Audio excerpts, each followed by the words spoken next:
Welcome back to Living Well After 50. Aging, it brings those unexpected challenges like those memory lapses or that sudden fatigue Right. and more. Yeah. So meet Elena. Okay. She's 67 and she's experiencing some of these shifts. And we're going to uncover like 12 common struggles and really how to overcome them. Sounds good. And hey, if you're loving these tips, don't forget to sign up for our free newsletter. Even more. Oh, great. You'll find the link in the show notes. What's fascinating about Elena's story is that it really reflects the experiences of so many in this stage of life, Yeah. And these aren't just like those senior moments. Right. They're genuine shifts that can impact, daily life. Okay, let's dive right in. Elena's first challenge is something I think we can all relate to. Okay. Forgetting names and details.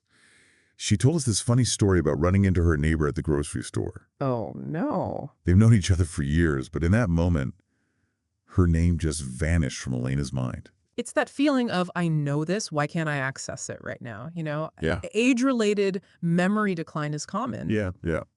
But it doesn't make those situations any less awkward. No. But here's the thing. Yeah. It's not about our brains suddenly failing us. Right. Research suggests it's more about the way our brains prioritize and filter information as we age. Oh, okay. We have a lifetime of experiences to sift through. So it's like our mental filing system gets a bit overloaded. Exactly. Yeah. That's why techniques like, jotting down notes or using visual cues can be so helpful. It's not about bad memory. It's about working with how our brains are changing. That's a great way to reframe it. It takes the pressure off, doesn't it? Instead of feeling like we're losing our minds, we're simply adapting to a new way of thinking. Absolutely. And remember, even if you do forget a name, most people are understanding. Just laugh it off and ask again. Honesty and humor. Yeah. Two great tools to have in our arsenal. Okay, so we've tackled memory slip-ups. But what about that sudden exhaustion?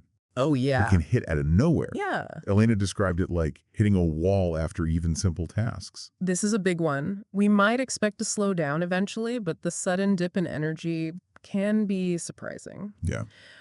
What's interesting is that it's not just about our bodies needing more rest. Okay. It's also about changes in our circadian rhythms. Uh-huh. Those internal clocks that regulate those sleep-wake cycles. So it's not just about being old and tired. Not at all. Our bodies are actually producing less melatonin, Okay. the sleep hormone, Right. as we age. Yeah. And at different times. Oh, And that can disrupt our sleep patterns and make us feel more fatigued during the day. that makes so much sense. So what can we do to combat this energy slump? Pacing ourselves is crucial, Yep. but strategically. Instead of trying to power through until we're exhausted, we can try aligning our most demanding activities with our natural energy peaks. Some people find they're most alert in the morning, others in the afternoon. It's about paying attention to your individual rhythm. I love that, working with our bodies instead of against them. So instead of pushing ourselves to do yard work when we're dragging, we could maybe tackle that in the morning when we have more energy and save a less demanding task, like paying bills, for later in the day. Exactly. It's about being mindful of those energy fluctuations and planning accordingly. Okay, next up is a topic that can be a real source of frustration, and Ellena was very candid about her experience with this: unexpected weight gain.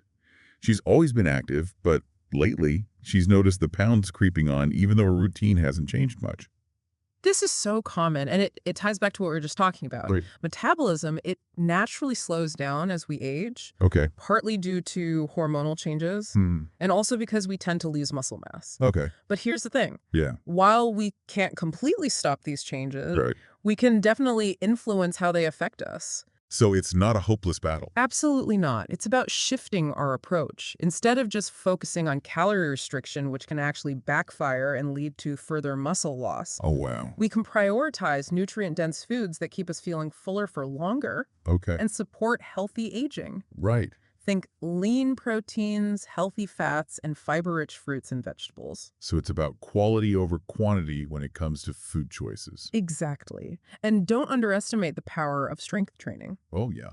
Building and maintaining muscle mass is crucial for boosting metabolism and keeping that weight in check. Okay, I'm starting to see a theme here.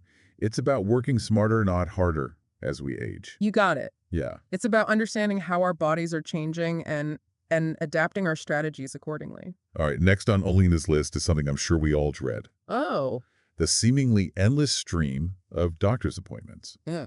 Between checkups, blood tests, and managing various aches and pains, it can feel like we're spending more time in waiting rooms than anywhere else.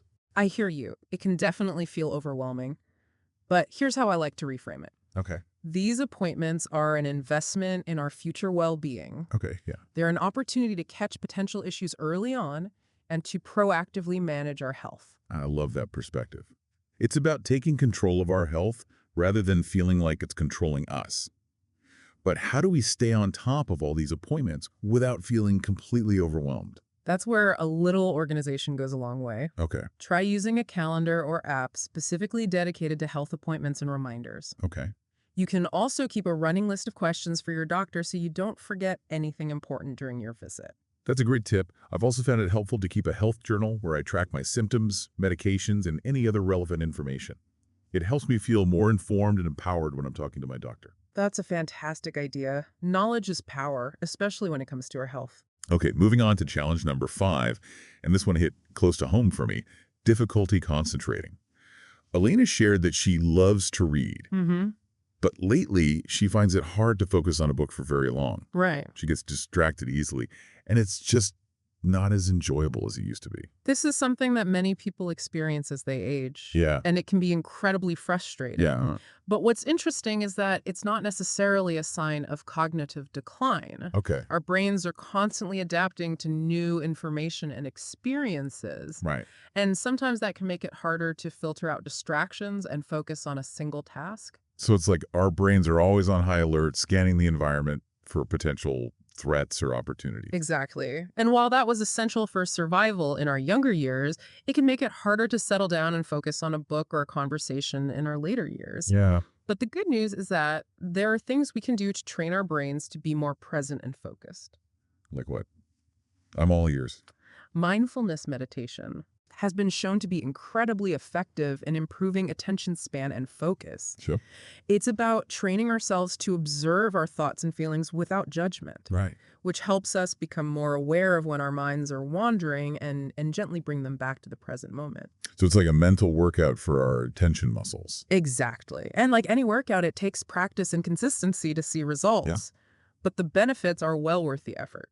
Okay, I'm definitely adding mindfulness meditation to my to-do list. Okay. Now, this next challenge is a bit more delicate. Okay. But it's something that many people face as they age: growing loneliness. Ellena shared that her social circle has shrunk over time as friends have moved away or passed on. She's finding it harder to make new connections, and the loneliness is starting to affect her mood and well-being. This is such an important topic, and it often goes unaddressed. Yeah. Our social connections are crucial for our emotional and even physical health, and they can become more challenging to maintain as we age. Yeah. But here's what's empowering. We have more control over our social lives than we might realize. I love that. So what are some proactive steps we can take to combat loneliness and build new connections?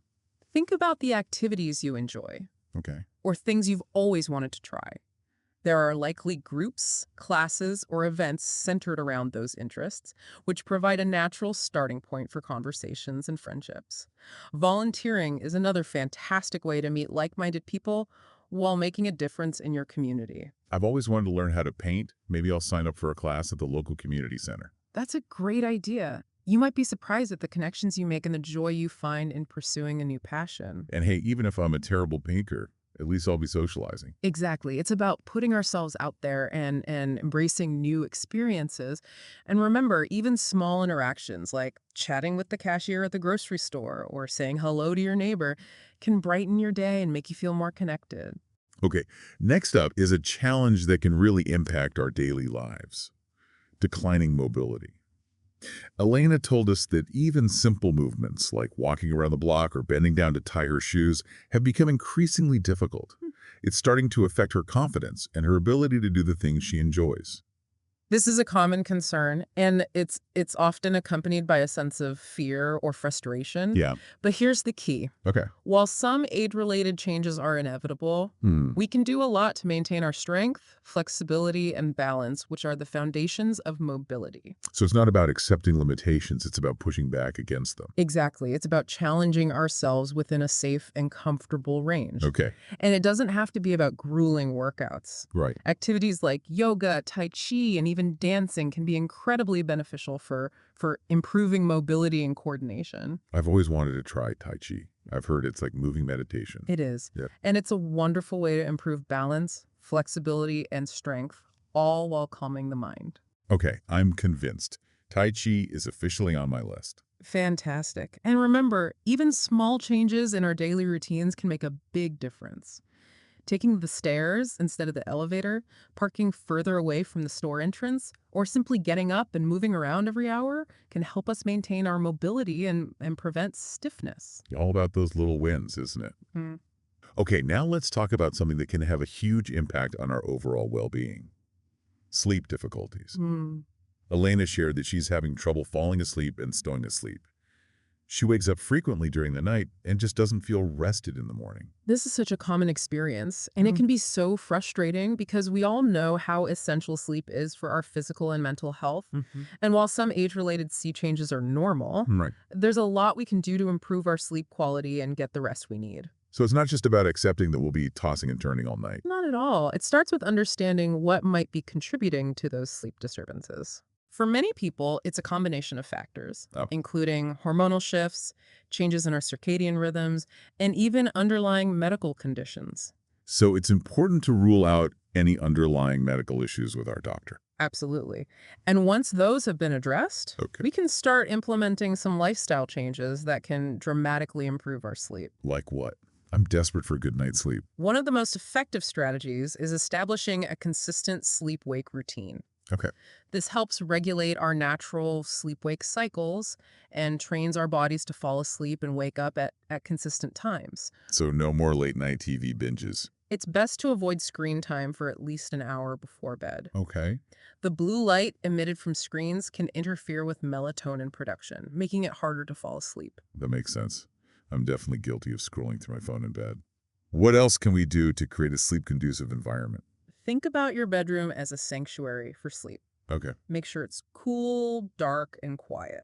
Invest in blackout curtains if necessary, Okay. and consider using a white noise machine to block out distracting sounds. And make sure your bed is comfortable and supportive. It's all about creating a cozy and inviting sleep haven. Exactly. And don't underestimate the power of relaxation techniques. Okay. Incorporating practices like deep breathing, progressive muscle relaxation, or even a warm bath before bed can help calm the mind and prepare the body for sleep. Those are great tips. And what about those nights when we just can't seem to switch off our brains? I know I often lie awake worrying about things I can't control. That's a common experience, and it can be incredibly frustrating. Yeah. One technique that can help is journaling. Okay. Take some time before bed to jot down any worries or to-do lists that are swirling around in your mind. Right. This can help clear your head and allow you to relax more easily. It's like giving those thoughts a designated space so they're not cluttering up our minds when we're trying to sleep. Exactly. And remember, sleep is a journey, not a destination. There will be nights when we sleep soundly and nights when we toss and turn. The key is to be patient with ourselves Right. and to keep experimenting with different strategies until we find what works best for us. It's about finding our individual sleep sweet spot. Mm. Okay, let's move on to another common challenge. Changes in vision and hearing. Ellena shared that she now needs glasses to read and is having trouble following conversations in noisy environments. She's feeling a bit self-conscious about it, and it's starting to affect her social life. These are normal changes that happen as we age, but they can be incredibly frustrating. Yeah. The key is to remember that there are solutions available. Regular eye and hearing exams are crucial for detecting any changes early on and for getting the right corrective lenses or hearing aids if needed. I think a lot of people are resistant to getting hearing aids. They see it as a sign of getting old. I understand that reluctance, but technology has come a long way. Yeah, true. Hearing aids are much smaller and more discreet than they used to be, and they can make a huge difference in your ability to connect with others and enjoy life to the fullest. You're right. There's no shame in using tools that can help us stay engaged with the world around us. Okay, next on our list of challenges is something I never really thought about before. Okay. Increased sensitivity to temperature. It's a subtle change, Yeah. but it can have a big impact on our comfort level. Yeah. Our bodies regulate temperature differently as we age, which can make us more sensitive to extremes of hot and cold. Ellena mentioned that she used to love spending time outdoors, but lately she's finding it harder to tolerate those scorching summer days and chilly winter evenings. That's understandable. Our bodies produce less of the hormones that regulate body temperature, Oh, okay. and our blood vessels become less efficient at constricting and dilating, which can make it harder to adjust to temperature changes. So is there anything we can do to manage this increased sensitivity? Absolutely. Okay, great. It's all about being proactive and adapting to our body's changing needs. Dressing in layers is key, especially during transitional seasons. This allows us to adjust our clothing as needed throughout the day. What about specific fabrics? Are there certain materials that are better for regulating body temperature? Yes. Okay. Natural fibers like cotton, wool, and linen are generally more breathable and comfortable than synthetic fabrics. In the summer, choose loose-fitting, light-colored clothing. And in the winter, opt for warmer layers and avoid tight-fitting garments that can restrict blood flow. Those are great tips. What about managing our home environment? That's important too. Okay. Make sure your home is well insulated to prevent drafts in the winter and excessive heat in the summer. Okay. Use fans, air conditioning, and heating pads strategically to create a comfortable temperature zone. And don't forget to stay hydrated, especially during hot weather. It's all about creating a comfortable and supportive environment for our bodies to thrive in. Exactly. And remember, listening to our body's cues is crucial. If you're feeling too hot or too cold, take steps to adjust your environment or your clothing. Don't try to tough it out. Okay, let's move on to a challenge that can be a bit sensitive. Yeah. Increased irritability. Ellena shared that she's noticed herself getting frustrated more easily. Little things that wouldn't have bothered her before are now setting her off. This is something that many people experience as they age. Yeah. And it can be difficult to talk about because we often feel like we should be more patient and understanding. But the truth is that our brains and bodies are going through significant changes, and these changes can affect our mood and emotional regulation. So it's not just about being grumpy old people. Not at all. It's about recognizing that our emotional landscape is shifting, and that's okay. Yeah. There are several factors that can contribute to increased irritability, Okay. including hormonal fluctuations, Yeah. changes in brain chemistry, and even the stress of dealing with age-related challenges. So what can we do about it? How do we manage these feelings of irritability without feeling like we're losing control? The first step is to acknowledge those feelings and to be kind to ourselves. Yeah. It's not helpful to beat ourselves up for feeling irritable. That's important. It's easy to fall into the trap of self-criticism when we're not feeling our best. Exactly. Self-compassion is key.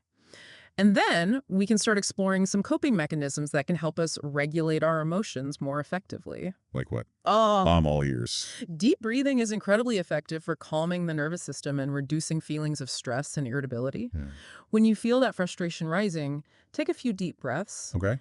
Inhale slowly, hold for a few seconds, Right. and exhale gently. It's like hitting the pause button on our emotions. Exactly.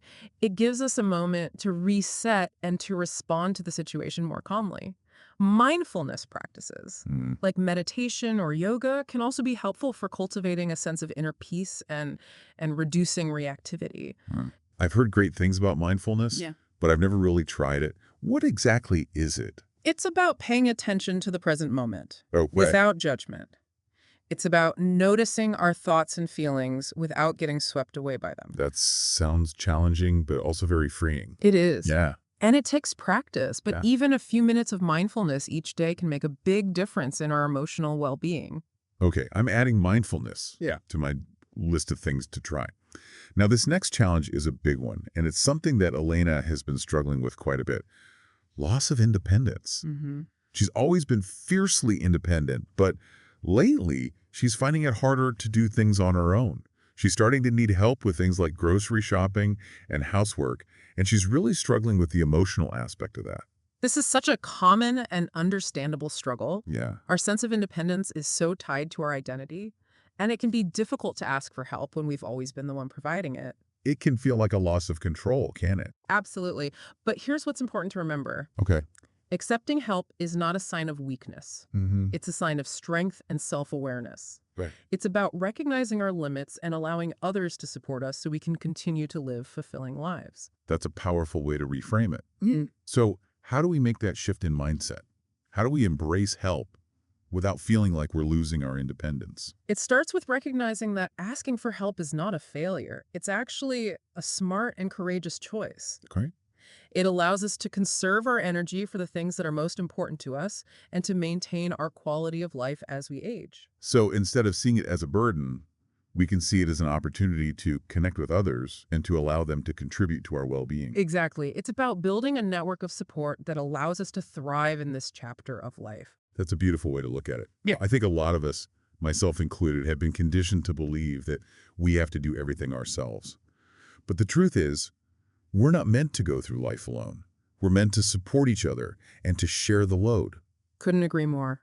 It's about recognizing that we're all interconnected Yeah. and that we all need help from time to time. So the key is to let go of that I have to do it all myself mentality and to be open to receiving help when we need it. Exactly. And remember, there are many different forms of support available. Okay. It might be a friend offering to drive you to an appointment, a family member helping with chores, or even a professional caregiver providing assistance with daily tasks. It's about finding the right kind of support that meets our individual needs. You got it. And remember, accepting help can actually enhance our independence by allowing us to focus on the things that bring us joy and fulfillment. That's such an important point. It's about prioritizing our well-being and finding ways to live our lives to the fullest, even as our needs and abilities change. Well said. And remember, there's no shame in asking for help. It's a sign of strength and wisdom.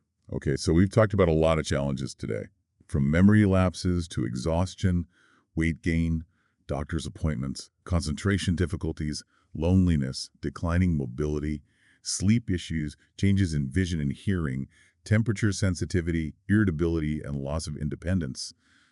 It can feel like a lot to navigate. It definitely can. Yeah. But here's the thing, we don't have to do it alone. Exactly.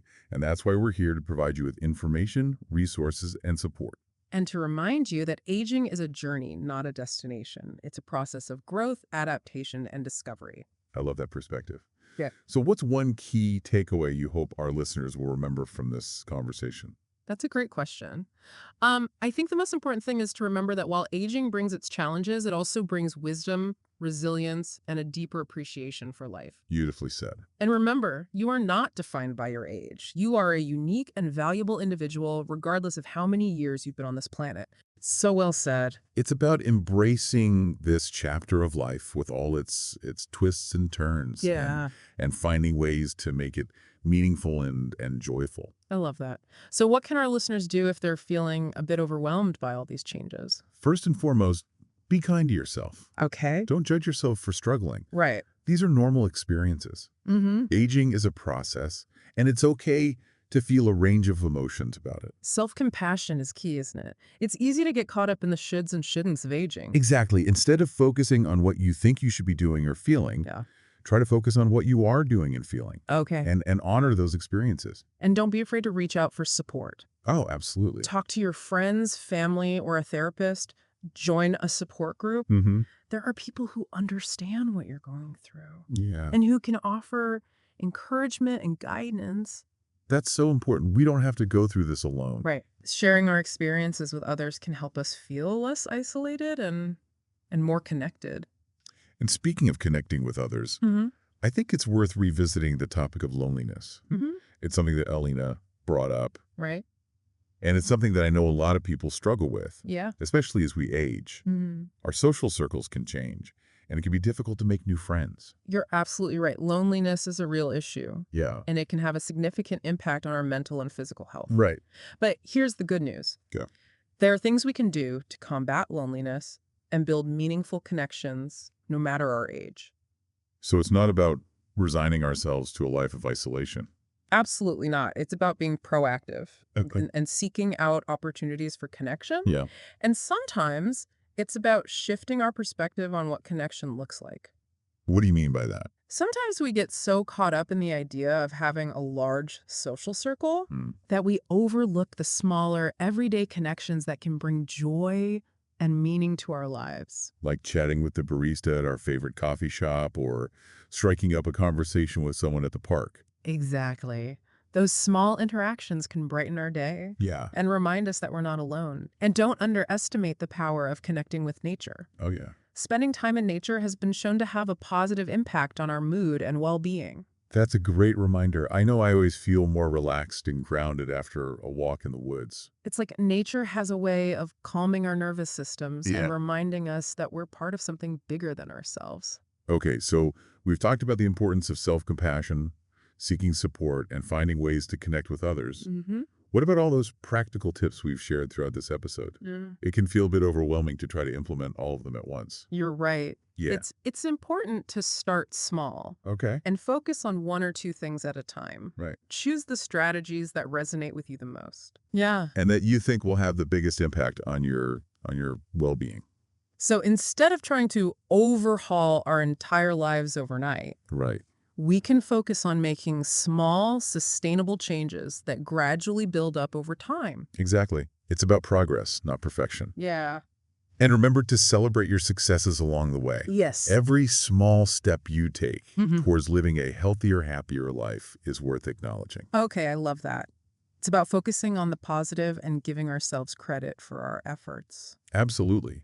And remember, you're not alone in this journey. Right. We're all in this together, navigating the ups and downs of aging. Yeah. And by sharing our experiences and supporting each other, we can make this chapter of life meaningful, joyful, and fulfilling. You know, it's amazing how much we've learned from Elena's experiences. Hmm. Her story is a reminder that we're all in this together and that there's no shame in seeking help and support when we need it. Absolutely. And by sharing our stories and supporting each other, we can navigate the challenges of aging with grace, resilience, and even a sense of humor. Because, let's face it, aging isn't always easy. Right. But it doesn't have to be a drag. No. There's still so much to enjoy and experience in this chapter of our lives. Couldn't agree more. And remember, you are not defined by your age. Mhm. You are a unique and valuable individual, regardless of how many years you've been on this planet. So well said. Oh. Okay, before we wrap up, I want to remind our listeners to check out the show notes for links to all the resources we've mentioned today. And be sure to share your own tips and experiences. Yes. We love hearing from you. Absolutely. Your insights and perspectives are invaluable to our community. And don't forget to subscribe to our free newsletter for more helpful advice and inspiration. The link is in the show notes. Thank you so much for joining us today on Living Well After 50. We'll see you next time. And here's a final thought for you to ponder as you go about your day. What's fascinating here is that Elena's journey highlights a crucial aspect of aging that often goes unmentioned: the power of accepting help. Yeah. It's often seen as a sign of weakness or defeat, but in reality, it's quite the opposite. That's so true. I think a lot of us, myself included, have this ingrained belief that we have to do everything ourselves. It's a societal message we've internalized, Right. but it doesn't serve us well as we age. Right. Because accepting help isn't about giving up. Right. It's about recognizing our limits Yeah. and allowing others to contribute to our well-being. Exactly. It's about creating a network of support Yeah. that allows us to live our lives to the fullest, even as our needs and abilities change. And that, I think, is the key to living well after 50. Beautifully said. Yeah. It's about embracing this chapter of life with all its challenges and triumphs Yeah. and recognizing that we don't have to do it alone. Thanks for joining us on this deep dive into living well after 50. You know, as we wrap up this deep dive into Elena's experiences, I'm struck by how much her story resonates with the broader theme of embracing change. It's true, isn't it? Yeah. Her journey through these 12 challenges, it highlights how aging isn't about resisting the inevitable, but rather about adapting and evolving. Exactly. And I think that's a powerful message for all of us. Yeah. No matter what stage of life we're in, Right. it's about recognizing that change is a constant and that our ability to adapt is really what allows us to thrive. What's fascinating is that those adaptations often lead to unexpected discoveries. Oh, yeah. You know, Ellena found new ways to connect with people, explored different forms of exercise, and even rediscovered the joy of simple pleasures. It's like those challenges, while frustrating at times, actually opened up new possibilities for growth and fulfillment. Precisely. Yeah. It's a reminder that aging isn't a decline, but a transformation. And that transformation can be incredibly enriching, you know, if we approach it with curiosity and a willingness to embrace the unknown. So instead of fearing the changes that come with aging, we can choose to see them as opportunities for growth, learning, and even adventure. Beautifully put. Yeah. It's about shifting our perspective from one of loss to one of possibility. I love that. And I think that's a perfect note to end on. Thanks for joining us on this journey of exploration and discovery. We hope you've gained some valuable insights and inspiration along the way. And remember, you're not alone on this path. We're all in this together, Yeah. navigating the twists and turns of life. So embrace the journey, stay curious, and keep living well no matter what your age. Thanks for listening.